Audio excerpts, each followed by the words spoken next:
আপনারা কি সমাজে আর দুর্নীতি চান? আপনারা কি চান একজন সব সময় ক্ষমতায় থাকুক?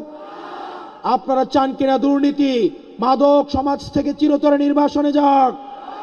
আপনারা চান কিনা একটা স্বাধীন এবং নিরপেক্ষ কমিশনের মধ্য দিয়ে নির্বাচনগুলো অনুষ্ঠিত হোক?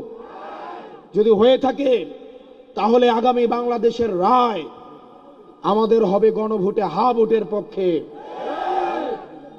প্রিয় কাউনিয়াবাসী, আপনারা জানেন ইতিমধ্যেই বিএনপি ওপেনে হা ভোটের পক্ষে অবস্থান নিয়েছে, কিন্তু গোপনে তারা ন্যায়ের কার্যক্রম চালিয়ে যাচ্ছে।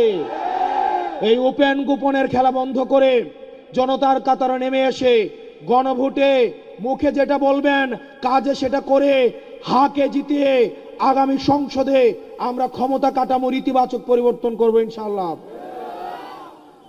আমরা দেখেছি ওপেনে জনাব তারেক জিয়া হা ভোটের পক্ষে অবস্থান নিয়েছে, নাহিদ ইসলাম হা ভোটের পক্ষে অবস্থান নিয়েছে, ডক্টর শফিকুর রহমান হা ভোটের পক্ষে অবস্থান নিয়েছে এবং বাংলাদেশের ফ্যাসিবাদ বিরোধী রাজনৈতিক দলগুলো হা ভোটের পক্ষে অবস্থান নিয়েছে।